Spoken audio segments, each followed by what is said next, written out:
There's seemingly no end to stories out there when it comes to gaming getting progressively greedier and unfun. From $80 games seeming to become the standard, to a prolific live service treatment given to games, you must pay an upfront cost and then pay for a battle pass after that.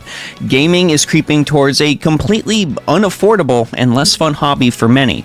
There are countless examples I can point to from over the years. Overwatch 2 being billed as a sequel, not adding any of the real sequel stuff, and slowly reverting to Overwatch 1 while making you get the entire game again. Dragon Age Inquisition sells the actual ending of the game as DLC, to Mortal Kombat 1, charging exorbitant amounts for skins, announcer packs, and even fatalities.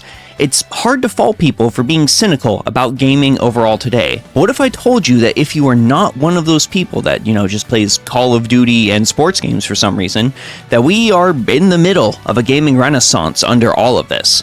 I'll forgive you for not knowing this, because YouTube seems to like pushing people talking about stuff they hate rather than things they enjoy or anything positive. Sorry YouTube, I ain't playing that game, but please still subscribe. I'll have a few examples for you throughout this video. Still, we need to kick this off with the most glaring recent example, Clair Obscur Expedition 33, the most likely Game of the Year contender if all these publications are to be believed. I've been enjoying this game a lot myself recently, and it seems with every piece of news I hear about it, the game's entire existence becomes increasingly more insane. The game was developed by a few Ubisoft devs and many junior developers without big budget experience. Director Guillaume Broch and the team created this game on a whim because they were bored. Guillaume then proceeded to end up recruiting the game's lead writer from Reddit after she had applied to be a voice actress. The team also recruited the game's lead composer, Larian Studios, after they found him on SoundCloud. The soundtrack for Expedition 33 then catapulted him to major success as a composer, becoming so beloved that it even had topped Billboard's classical music list at #1.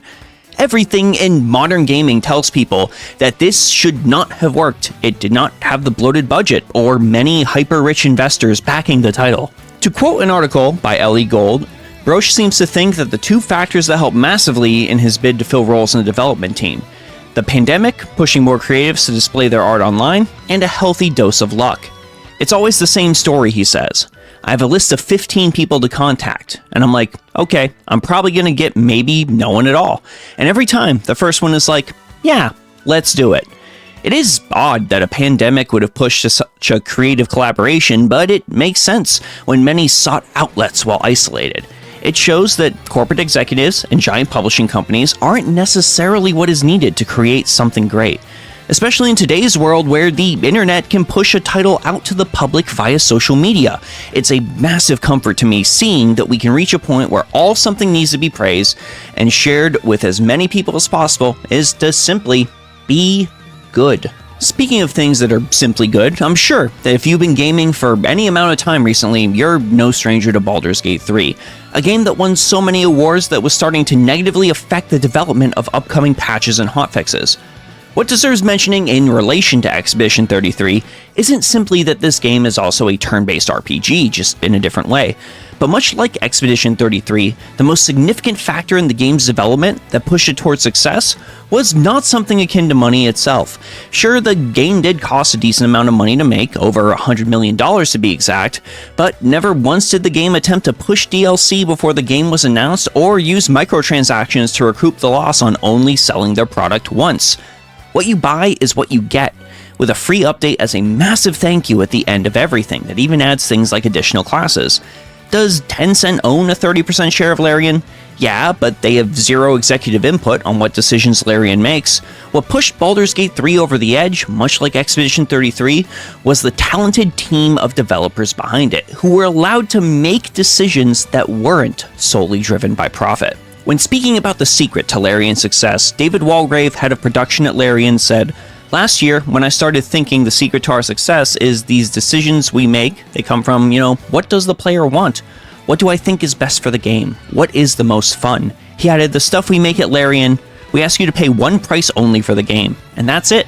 You can own it for the rest of your life. We don't have shareholders, but we also don't think about them. There's an expression in Dutch, honesty lasts longest, or something. What we have tried in the last 20 years is to treat people like we would like to be treated ourselves as gamers. We don't make decisions where we think this could make us the most money. In the long run, building a community, building a player base, building games that are actually fun is going to make you the most money. That's it. It's almost as though developers can focus on making something good, and as long as it is good, the money will come naturally. And is there a greater success story related to that than a little game called Balatro? If you want, you can read through an entire blog detailing the development of Balatro, early on simply called Joker Poker, on developer Local Thunk's blog. I won't go into massive detail about it, but the entire development cycle for a game made by one guy for a bunch of his friends is genuinely fascinating. You get to see this insanely interesting progression, from a man doing his first attempt at pixel art, to ordering the music for his game on Fiverr, to trying other great indie titles like Luck Be a Landlord and Slay the Spire to get a great feel, to the moment where he launches the game on Steam, takes a peek at his Steam page, and sees he's sold over 100,000 copies and made over $600,000. Same deal as everything else I just mentioned. Sure, it's just one guy, but it's one dedicated and passionate guy, focusing on making something that both he and his friends would find fun. Again, a simple push to make something fun, with no focus on money, leads to an overnight success. And finally, there is one more title I think deserves special mention that showcases this, if only to silence the Japanese games aren't real, they're bad, they're dead crowd. That title is Unicorn Overlord. Much like every other game here, this is a passion project worked on by a talented team in between other projects for a decade. That's not an exaggeration either. The game has design docs dating back to 2014. Unicorn Overlord was designed as the rebirth of tactical RPGs, and that's in quotes. Games that some may consider not to be real anymore outside of Fire Emblem. Famously, much like with the development of their other incredible title, 13 Sentinels, the team had run out of money developing Unicorn Overlord. I'm all out of money! Still, due to faith in the project, good old stubbornness, maybe a little of both, the game was funded from the team's pocket to complete the project. In an interview with Games Radar, Takafumi Noma, the game's director, states, "First of all, we are very grateful to Atlus for believing in us and taking a risk on a game so far out of the mainstream." Noma explains, "That said, we are also a relatively small company with a low employee count, which helps to keep our operating costs at a modest level. The only reason we exhausted our funds during development is because we didn't stop work until we were satisfied that we'd made something we found fun to play. This may not always be the most cautious business decision one could make, but one of the perks of having such a small team is the freedom to build things we can be proud of." This ended up paying off in spades for Unicorn Overlord. Physical copies were almost impossible to get in Japan, and I'll admit I had difficulty finding my own physical copy in the States. With a March release, the game sold 1 million copies by the following September, which is not bad for a title from a relatively small company.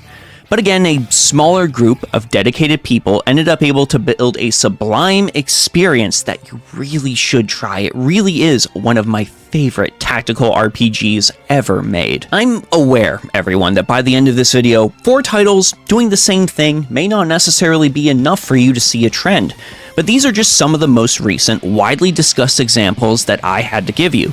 Suppose you want to go even further back. In that case, we end up having titles like Vampire Survivors, Slay the Spire, Stardew Valley, Greedfall, Atomfall, the Atelier series, Vampire, Sifu, and many more that operate off of a similar core principle. The profit comes naturally when you treat making a good game as your primary motivation. Some executives may find this stance controversial, but I feel developers should operate on that, and I feel that wholeheartedly. And don't think I'm making this dig at gacha games, anything that has a battle pass that's genuinely good, or anything like that. I am not saying that games with those features aren't worth your time. There are plenty of them out there. If a free game uses that to make money, in my opinion, that is entirely fine. Development is not free. Similarly, the games that tend to make some of the most money from games that utilize that are video games where the developer's passion is clear and evident throughout the entire project. So let me know what some of your favorite titles that follow these core principles are down below. I guess some people call them AA titles. I don't know how I feel about that. Please share your enthusiasm about any games I've mentioned if I picked one of your favorites on this list. And don't be shy about making game recommendations in the comments either. I love to see them, And maybe someone in the comments would love to see them too. I genuinely think we can all be nice to each other and recommend some great games for everyone to enjoy. As you're heading down to the comments to make those suggestions, please consider checking out the Discord, Patreon, and Ko-fi. Huge thanks to everyone across all those platforms for their support, and a big thanks to you here on YouTube for watching the video to the very end. I really appreciate all of you, as we try to change the channel into something even greater than I ever thought it could be. This is Kawaii 50, hoping you all have a phenomenal day, and I'll see you all in the next one.